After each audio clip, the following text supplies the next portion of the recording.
welcome to this episode of Pathways to Perform. We hope these real stories from real people resonate to help guide you on your path to perform at your very best in any field. Joining me today is a multi-talented gentleman. He is awesome. He is a news anchor for Pittsburgh's Action News, as well as the sports director for Pittsburgh's Action Sports. Please welcome the one and only from WTAE, Andrew Stockey. Yay! Oh my goodness. Thank you. It's a little bit over the top, but thank you. I think you're awesome. I mean, we've spent so much time together. Right. It's a joy every time. So well, thank you. You're wonderful. Thank you. You're wonderful. Thanks for taking some time to talk with us today. It is my pleasure. I'm always happy to. If I could share any light that might help somebody, I'm always happy to do it. Well, thank you. So, I mean, I always love starting from the beginning because, you know, just the journey of people and their career and where, you know, the path takes them is always fascinating to me. But I read that as a child, you were really interested in becoming a political cartoonist. So how do you go from wanting to do, you know, something like that to broadcast news anchor? Well, I was 5 or 6 at the time, and this was during the take people back to the Watergate hearings and President Nixon. And it's funny, I always enjoyed drawing anyway.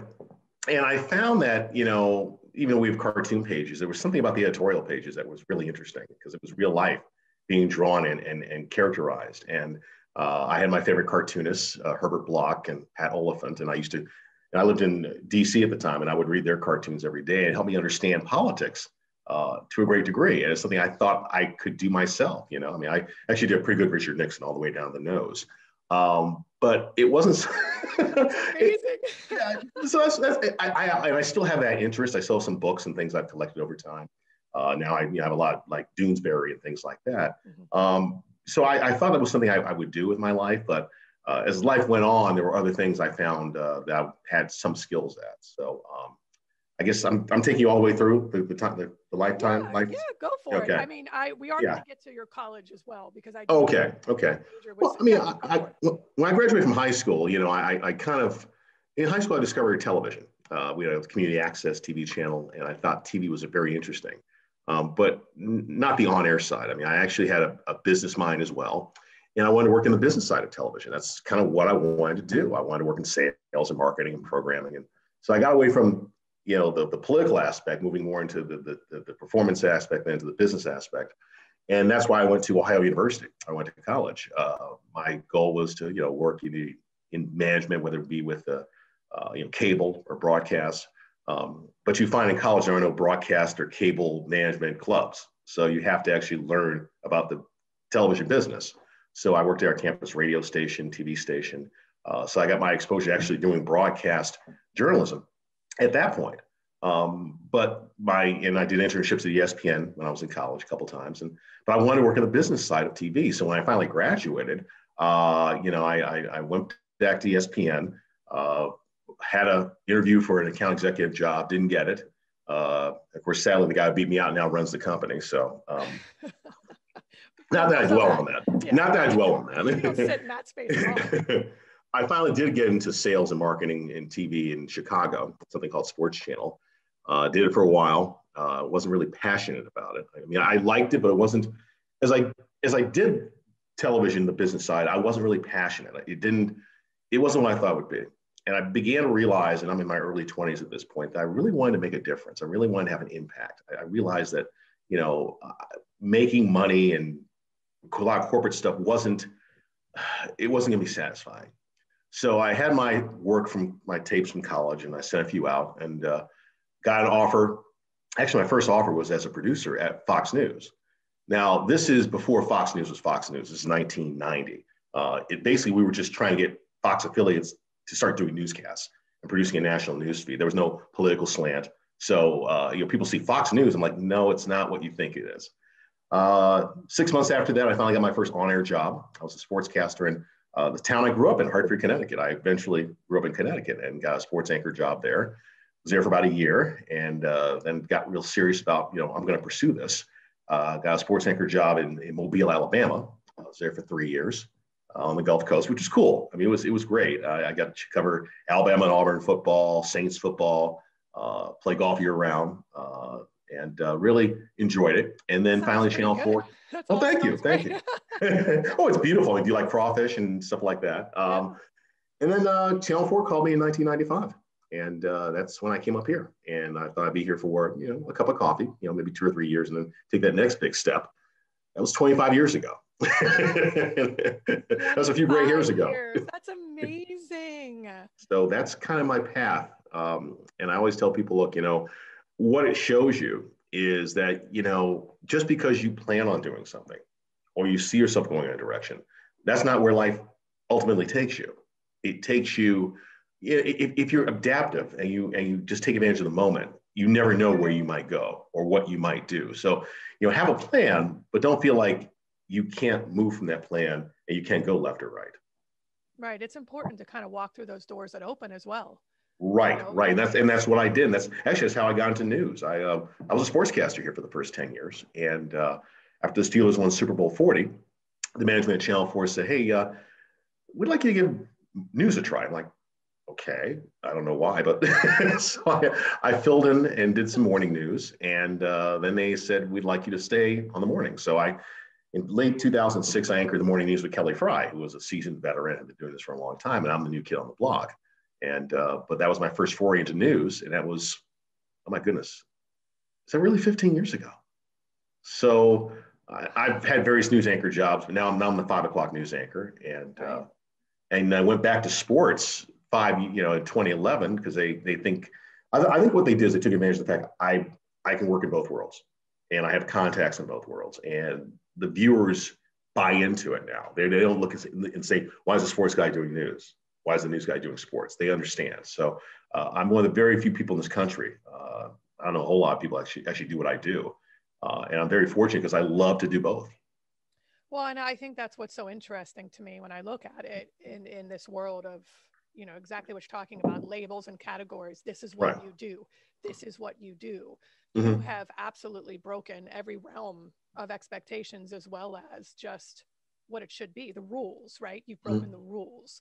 But yeah, people buy into it because you're really talented and you can do both, and it's believable and you're passionate about both.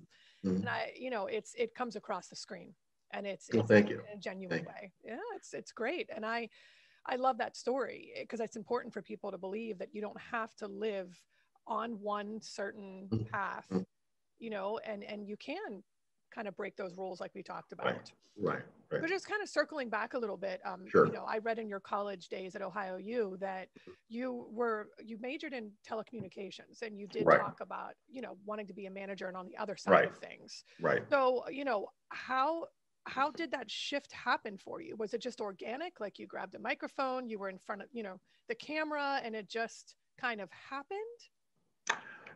You mean in college? Yeah, like the first time you started, because a lot of people that are behind the screen have zero desire to be in front of the camera.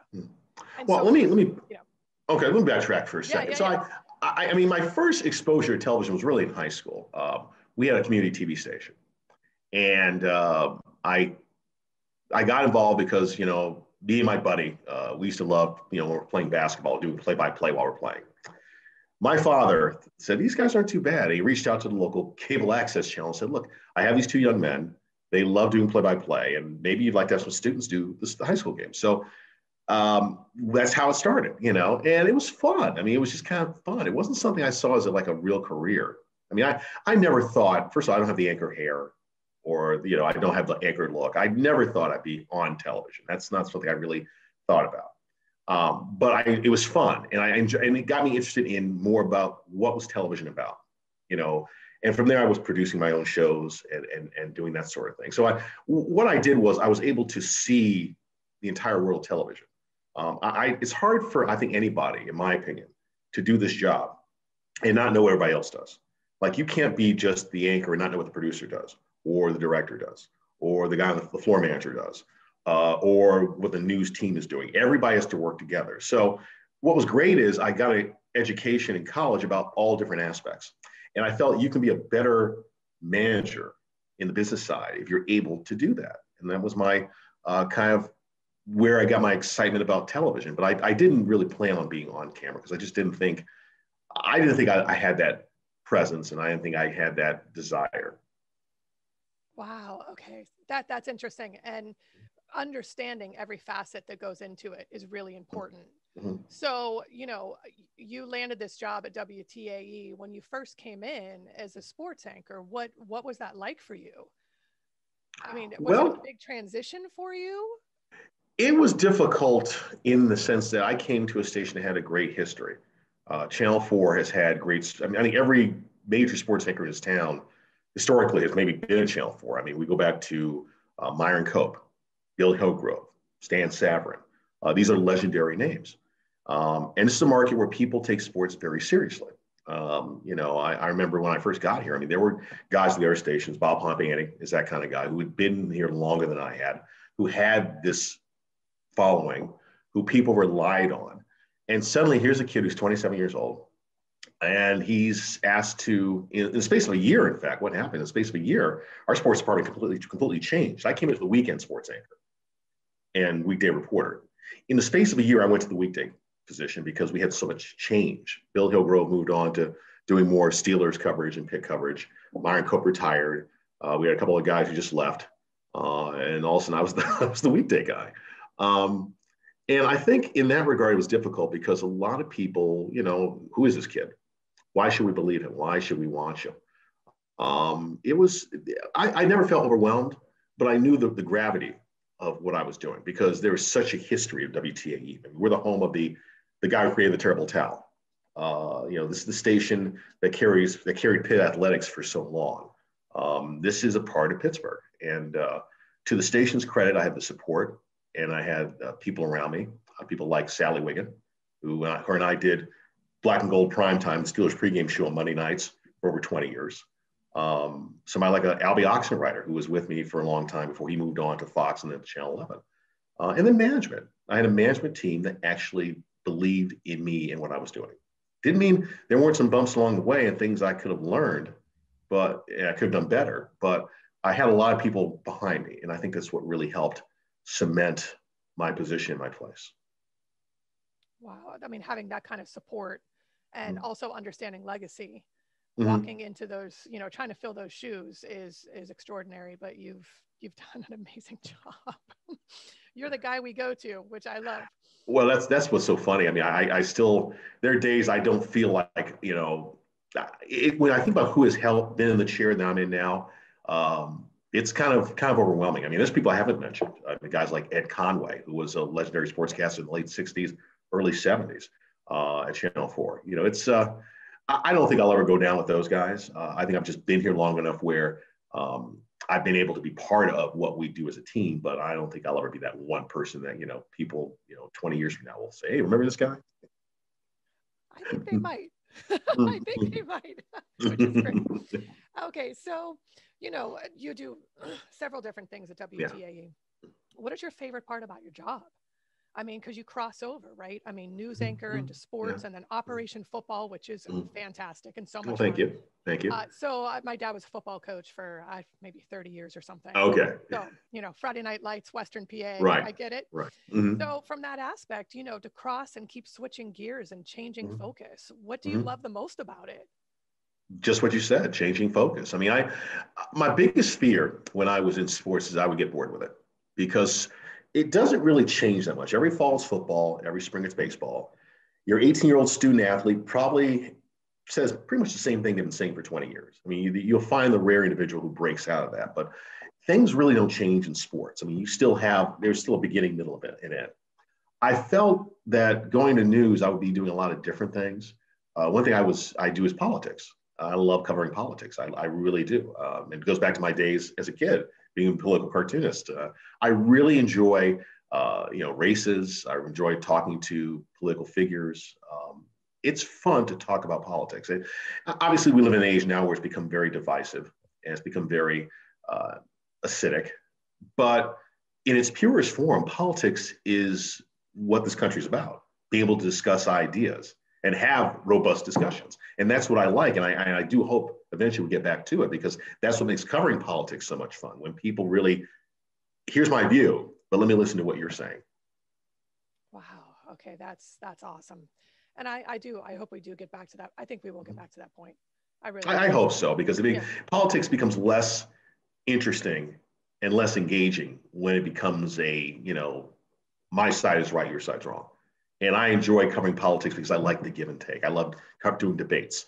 I love when I sit down with somebody who represents a certain faction and say, okay, why do you feel this way? And how are you going to bring the other side to your point? So yeah, I really, back to your original question, I enjoy the fact that every day is different. I mean, from 5 to 6 o'clock, I'm covering the news of the day. And also at 6, I switch over to sports and this fun thing that goes on. So I always tell people half my day is the serious side and then half it's just fun and enjoyment for the most part. Okay, so, looking at everything else that you do as well, right? I mean, I do feel like you are a community gem. You have given back so much to Pittsburgh in your 25 years. I turn around and I see you volunteering for one organization or hosting a charity event, and then, running a marathon. So, I don't know what I was thinking, but yeah. Yeah, it's fantastic. And, what do you love most about Pittsburgh and our community? Because I feel as if, being a news anchor and sportscaster, sure. But I do feel like you've become an extension of the Pittsburgh community and our people. What do you love most about Pittsburgh? Well, I grew up in a small town. I grew up in a town called Simsbury, Connecticut, which was not very big, maybe 35,000 people at the time. I really feel I'm a small town person, and I really feel when I came to Pittsburgh, and I always tell people this, it's almost like you find a place where you fit. And this town fit me. It's big enough where you have all the things a major city has, but small enough where everyone knows one another and everyone has a stake in their community. I mean, this is the kind of place where, if I say Aliquippa, you know what I'm talking about. If I say Monroeville, if I say South Park, if I mention, communities like Carrick and, Morningside, if I say those things, people here know what I'm talking about. A lot of cities is not like that. It's like, a lot of cities, you don't know where all these communities are. But here people do. And people have a stake in their communities, and they're very proud of their communities. And I enjoy the fact that, I live here and I can do something to make things better. And what I do is really small. Like I've been doing a lot of virtual fundraisers recently. I did one for the Women's Board of Pittsburgh, for instance. And I'm doing one for the American Cancer Society in Washington County. It's not the same. It's not the same as actually being there for those events, which I really, really enjoy because you get to engage people. You get to see the difference you make, the difference they make with their dollars. And it's funny, when you're doing a lot of those charitable events, you do them for like 10, 20 years. You get locked in and you don't mind being locked in. But I really like the fact that I'm in a position where I can affect change and I can do it in a very, very positive way. And I like that. And it's fun. And, if you have the time, whether it's speaking to a group of students, whether it's emceeing an event, whether it's just lending your name to something, if that makes a difference, then I want to do it. You live a life of purpose, and I have so much respect for you. Well, it's funny. When you have the time too. I mean, I don't have kids, so I'm not, as a parent, I don't know if I could do all this. And I kind of dedicate myself to my work, and part of my work is my community. And there's so much more I think I could do. If I've been on boards before, and I found that's not always the best way. I mean, it's a great way to affect change directly, but when you're in my position, I overseeing multi-million-dollar, budgets is not me. I would much rather let's get a group of young people together and try to inspire them to be more than they think they can be. And I think that's the best. And I think the one thing I've enjoyed about my job, especially sports-wise, I've covered a lot of student athletes over the years. I've been to every high school in Western Pennsylvania. I've gotten to see these young people grow up. And what's great is when you see them, they come to you 10 years later, 15 years later, and they're like, you came to my school, you gave me this award, or you covered my high school game, or you said my name on TV back then. And maybe that moment didn't change their lives, but it's something they remember and something that obviously they want to show you, here's where I am today. And it's not just the big name athletes. I get more of a charge of hearing from, like, if I go to a school and the assistant principal's like, you know what, you gave me student athlete of the week 15 years ago. And now you're running the school. I mean, that's the selfish feeling you get. You enjoy that feeling of seeing, hey, you know what, you were part of their life way back when. And now look where they are now. And if you had something to do with it, like a little bit, that's fine. If you didn't, it's okay. But you'd be able to see them grow into who they are today. So, you've traveled the region and you visited all these high schools. Mm-hmm. Are there any one or two particular students that stay with you that you still keep in touch with? Wow, it's tough. It's not so much. I mean, you see people from time to time. Like there's a young man who interned for us who's now the head of athletics at Jeanette High School, Anthony D'Annunzio, a wonderful friend. Um, I always get a charge when Larry Fitzgerald of the Cardinals comes back to town, and I see him for the spring game, and he recognizes me and says, "How are you?" And he remembers me from covering him at Pitt. LeVar Arrington is another one, who's now in broadcasting, and it's great to see. And it's funny, and there's other people you met and you see where they are now. Maybe you haven't talked to them, but you're like, I remember when that person was at this high school. It's funny. I don't think it's any one person or any group of people. I just think it's the whole mosaic of these young people, and you've been here long enough to see them live their lives and move forward, and that's the fun part. I mean, I said I've been here 25 years, which is kind of doesn't feel. I don't feel like I'm that old. But in many ways, it's almost like you watched a whole generation of kids grow up. And that's what's really, really fun. And I guess the other part is when you see people like retire. I mean, I've gotten to know a lot of coaches. And a lot of those high school coaches are retiring. That's kind of mind-boggling. The coaches who let you in, who trusted you to tell their stories. And now they're moving on. So that's the other part of the job. It's pretty cool, but also it's kind of like, wow, that much time has passed.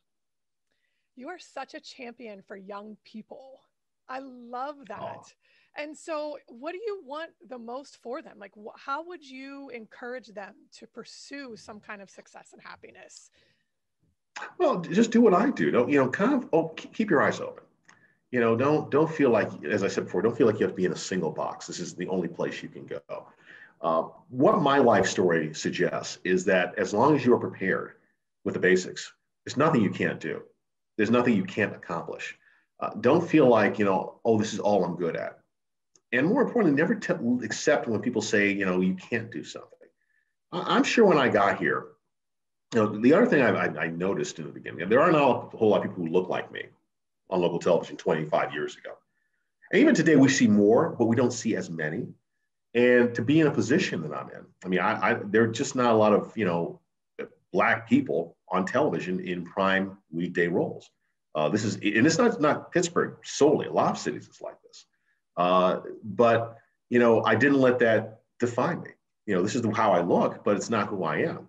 I think it's one of the reasons I spent a lot of time going to all these various high schools. I've spent a lot of time in Greene County, Fayette County, Westmoreland County, where there are not a lot of people that look like me. Allegheny County are probably more, obviously. Outside, probably not. And I always try to convey, like, look, I'm one of you. I mean, I look like you, but I am you. And so don't define me. Let me grow and let me be what I want to be. And I always tell young people, no matter what they look like, nationality, race, gender, don't let anybody tell you can't do something. And the world is yours. I mean, I know we live in this time now where we're all kind of like stuck at home where we can't do these things that we normally do. It doesn't mean we'll be like this forever. We can be what we want to be. And so I always tell young people, just be who you are. Be, if you have a dream, pursue it. If you fail, you fail. Okay? It's okay. Do it. Try. The worst thing in the world is to regret not doing something. That's the worst feeling in the world. Always try. I still fail to this day. I make mistakes. I'm terrible at spelling. I first admit that. I typed up a graphic last night and I spelled backboard wrong. I mean, I make mistakes all the time. And people will get on me about mistakes, like on social media. Well, you didn't say this right. This is wrong or whatever. You know what? Hey, you want perfection? Then if you're not happy with me, go somewhere else. But at least I'm trying. And I think if you try, I think people really admire that. And that's why I want young people, if you have a dream and a vision and a desire and something you want to do, go for it. Wow, you are such an inspiration, truly. I do want to talk about your Emmy Award. So you won an Emmy? You want me to go get it? Yes. All right. Yes. Let me see. Hold on. I love this. All right. Come on. Now I have a question for you. Okay, so which one? Which one do you want? Oh my goodness. We're going to talk about both of them. Okay. Okay. Well, I know people have more of these. I just use these for 18-ounce curls. Yeah. Congratulations. Well, thank you. Thank you. This one, this one is from 2013. And I got this for Best Sportscast, 2014. Okay. So it's been lonely the last 6 years. And then I got this one. I was co-hosting a show about a special program called Chronicle, which is a magazine show we did. So, yeah, I mean, it's, when I got one, I was happy. I didn't really plan on ever winning another one. I'm like, yeah, I got an Emmy. Now I got two, which is great. I'd like a few more. I feel I should have won a few more, but that's just me. But these are the two Emmys. I have not given them, other names yet. I'm sure I'll come with nicknames or something. Yeah, you need nicknames. Got to give them. Well, it's kind of cool. I mean, when people walk in your house, they're like, "Is that an Emmy?" Yes, I'm like, "Yes, it is." I don't say anything more. But it's not the proudest. Actually, I have a trophy I'm even prouder of. Oh. You want to see it? Yes. Okay. I'm so excited. I love this. Okay. Okay. You might recognize it. Here you go. Have you seen this before? No way. So you've seen it? Yes, I have seen this. Okay, explain the story to me, please. I'm so excited. All right. So I'm a big fan of the Super Bowl. I've got books about it. I'm a trivia guy about it. So I actually found a company that actually makes trophies. So I had one made for me, but it's kind of cool because it's made of brass. It's not made of silver, but it's like I said, it's pretty nice. And I just have this little alcove in my house, and people are like, "Oh my goodness, is that a?" Yes, yeah. Yes, it is. Yes, so it is. Yes, that's the trophy I'm proudest of because I never won one, but it's a conversation piece. Well, it's definitely a conversation piece. It makes me very happy. I mean, you've covered so many different kinds of sports, right? So, I mean, I would assume that football is your passion, that would be your favorite, but I don't want to assume. So is there one? It's my favorite to cover. That's my favorite. But I mean, I'm a baseball fan. I grew up watching baseball.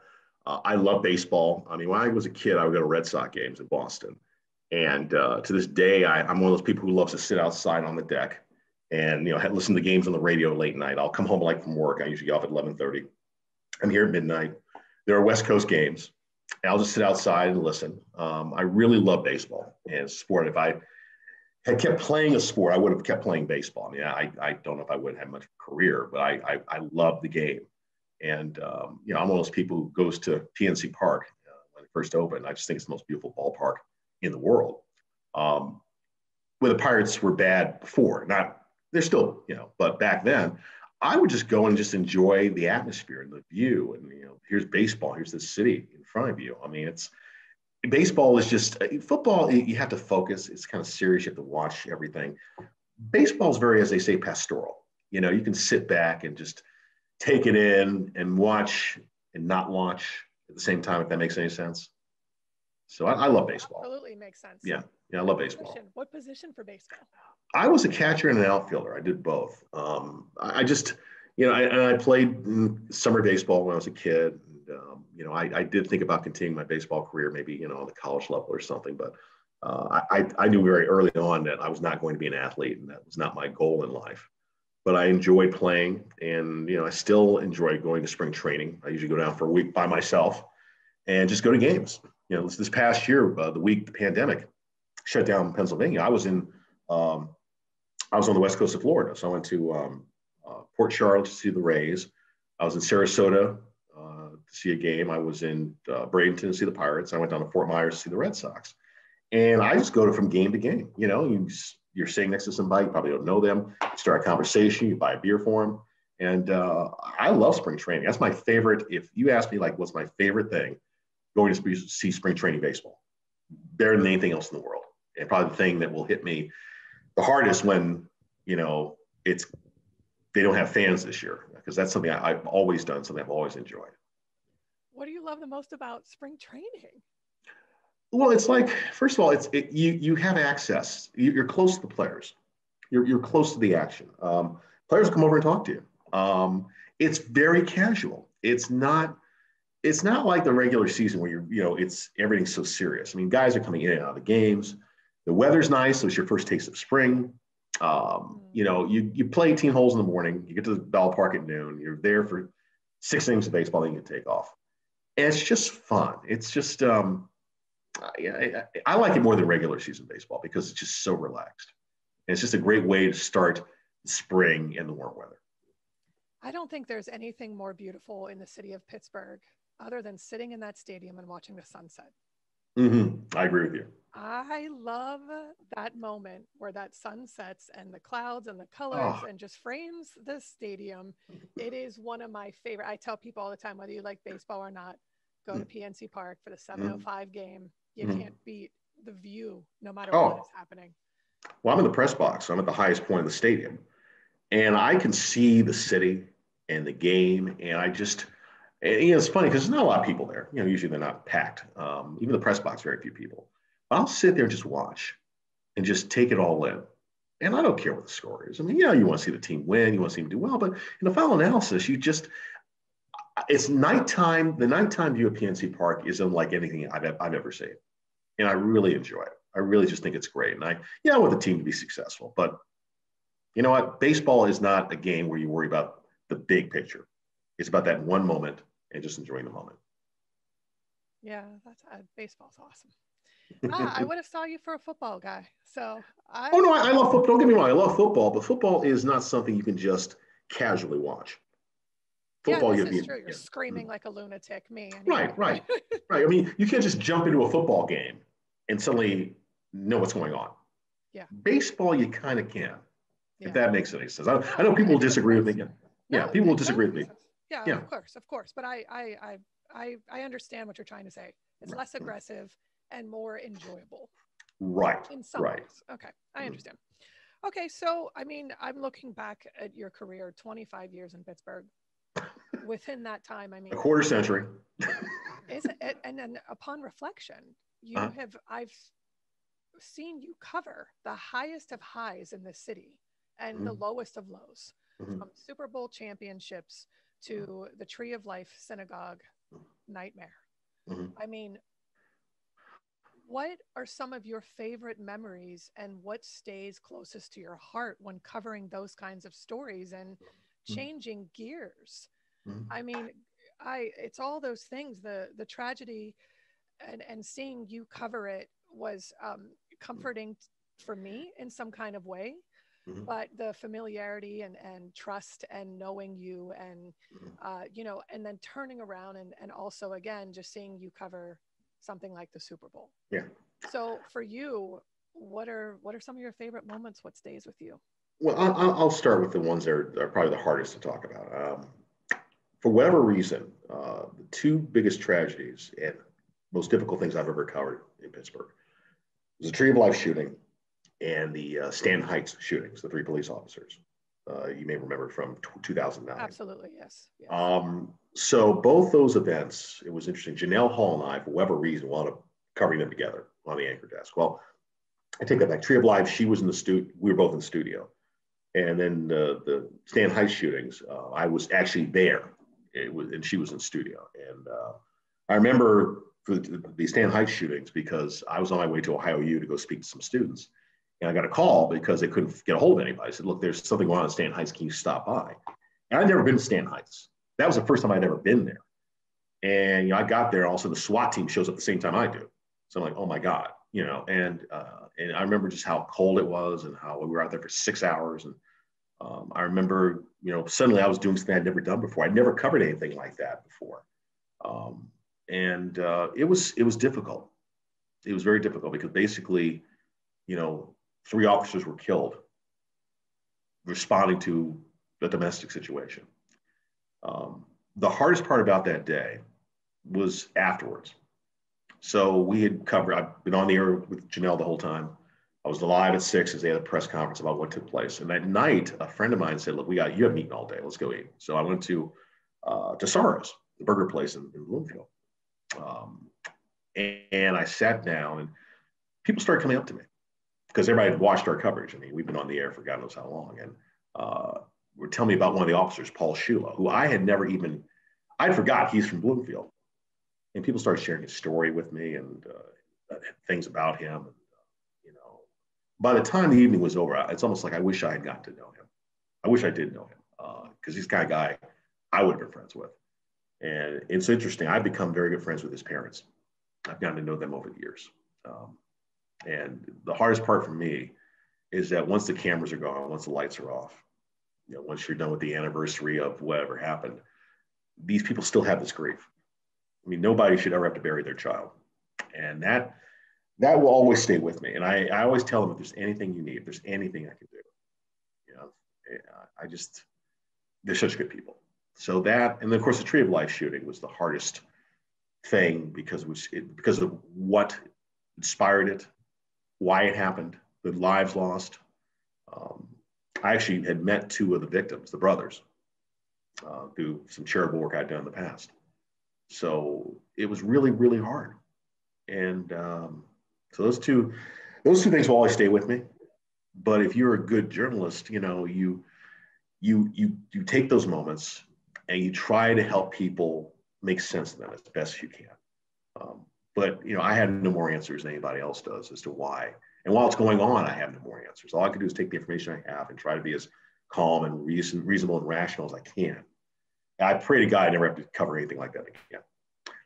Now, on the other side, I mean, you know, the Super Bowl is always great. But the greatest, most enjoyable event I've ever covered in this town was the 2013 Pirates wildcard game when they beat the Reds. I tell people this day, I've been to Super Bowls, I've been to college football national championship games, all-star games, Stanley Cup finals. That was the greatest atmosphere for a sporting event I have ever seen. And not just in Pittsburgh, anywhere. Because it was 20 years of frustration of losing coming out in one night. That crowd was as loud as any football crowd, the emotion. I mean, you know, it's hard. You don't want to get wrapped up in it, but you get wrapped up in it. And in my opinion, that was the greatest moment I've ever covered because I saw this town come together in a way that it doesn't happen in the Super Bowl. It's not the same. And I even think if Pirates ever win the World Series, it will never be like that night. I wish everybody could have been there because that was the moment that just to this day I still think about it. I still get chills. I love that stays with you, and it seems as if it's so clear too. Mm-hmm. Just everything is like it was yesterday. Oh yeah, easily. You're such a champion for the city too, and our people. Oh no. You are, and I appreciate that. Well, I appreciate that, but I'm not. Look, I live here like everybody else. I'm a resident. This is my home. I've been here so long now. I can't imagine living anywhere else. You know, I don't. I mean, Connecticut's where I grew up, but this is home. This is home for me. This is what I know, and I don't know. I really can't imagine leaving. You know, like when I get older, it's like there's so many things I haven't done here. So many things I want to see. It's a very unique place. It has its issues. It's not like it's not perfect, but you know what? For me, it's perfect. And so, what do you wish for the city of Pittsburgh and for our people? I just like us to get together again. This has been the most bizarre year I can imagine. I miss congregating with people. I mean, we do kind of congregate. I mean, you go to like Point State Park on a summer night, even during the pandemic, people are out. But I miss, I can't tell you the last time I shook somebody's hand. I can't tell you the last time I gave somebody who I didn't know a hug. I want things to be as they were before this all happened. Now, I know it's not going to happen because we were heading in such a direction as a city. Mm-hmm. I think we're going to have a lot to have to battle back from. I mean, you know, just look at the arts, the entertainment industry, the restaurant industry. There's a lot to overcome. And I don't think, you know, our lives will ever be the same. I mean, I go to downtown Pittsburgh every day. I love our city. I love being downtown. Other than the skating rink, you don't see a whole lot of people around. You know, I can park here where I want to now. So I want things. I want this city to somehow recapture what it had, because I think, you know, regardless of what you hear, we're not the same because what makes Pittsburgh is the people, and we don't see the people. And Zoom and Microsoft Teams doesn't do it. This is not my city.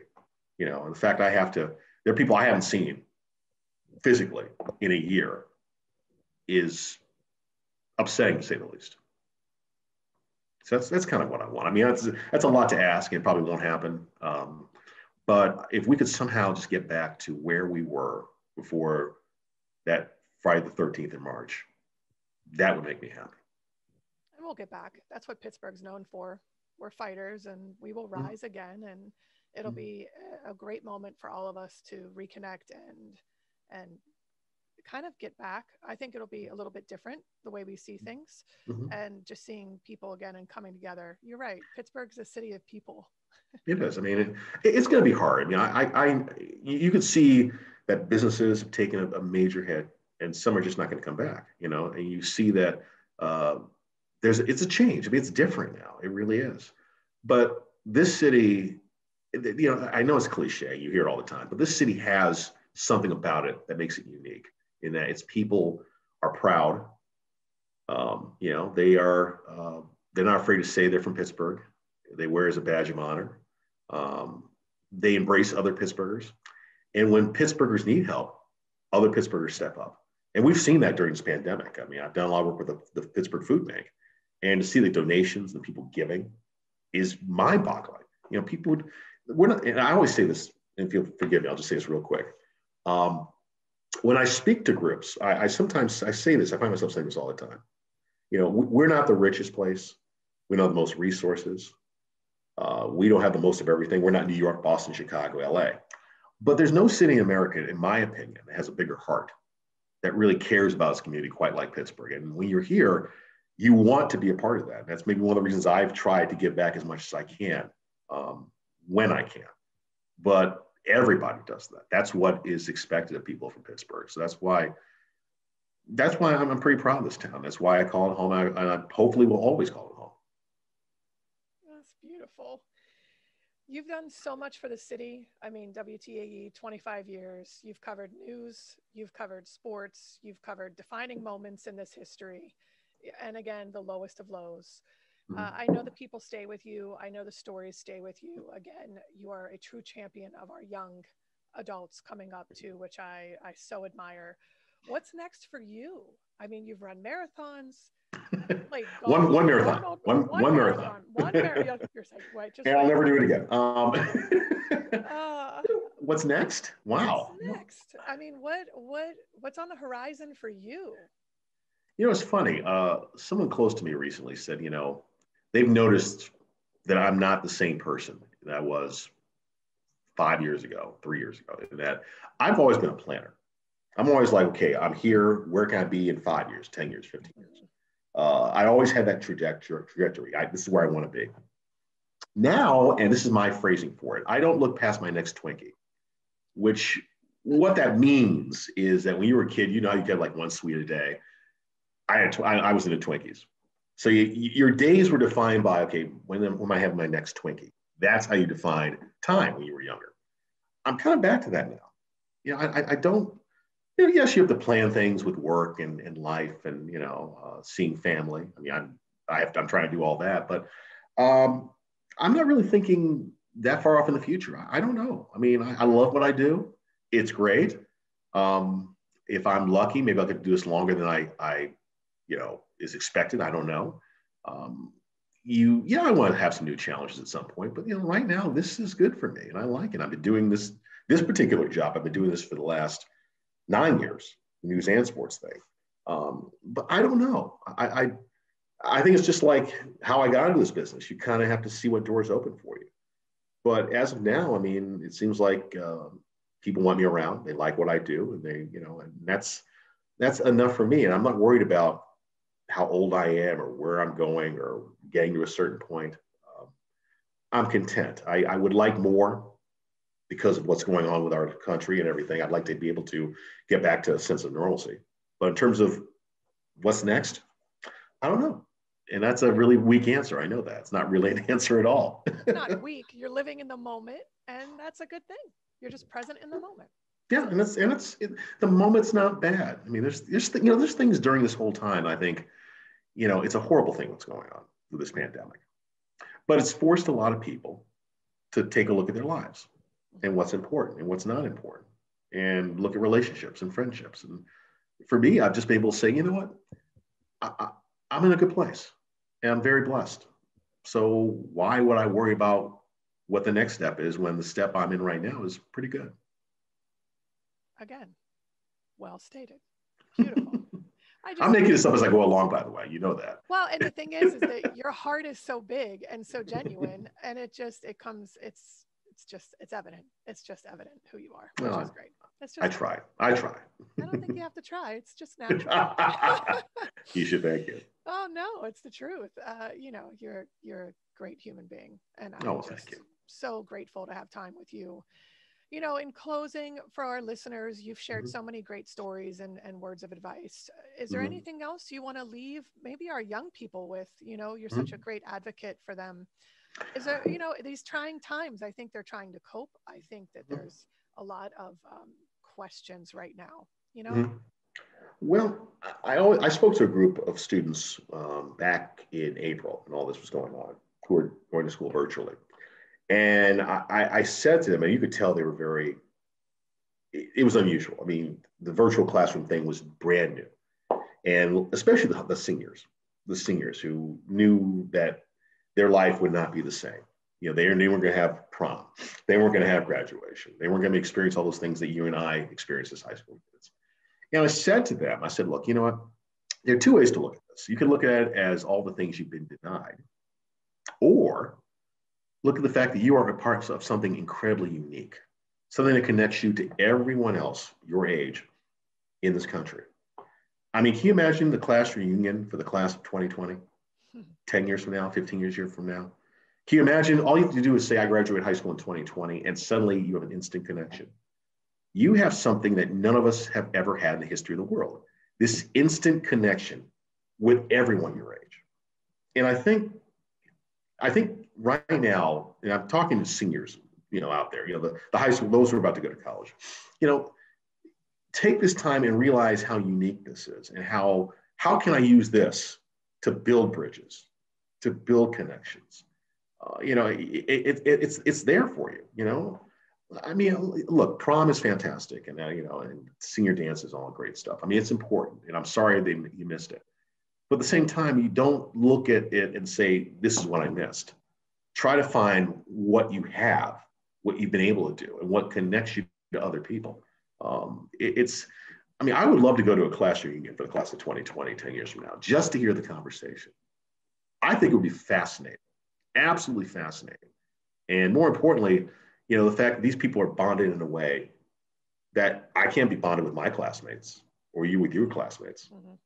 I just think it's really an amazing and unique thing. It's not great. It's not incredibly positive, but it is something that gives you something that no one else has. And the question is, how do you use that experience moving forward?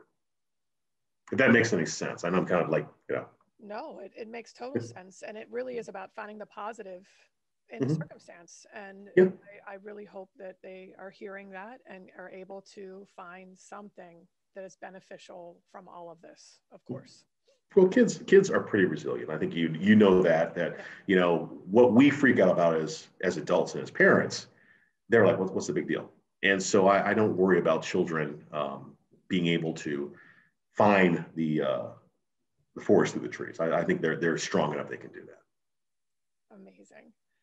I cannot thank you enough for your time, your energy, your stories, your wisdom, your experience.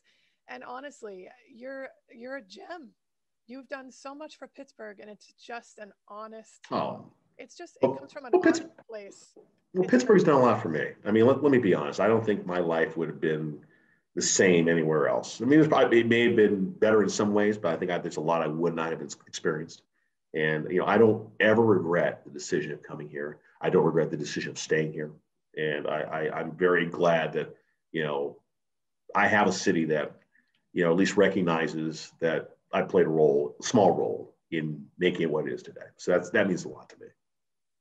And you mean a lot to us. So thank you.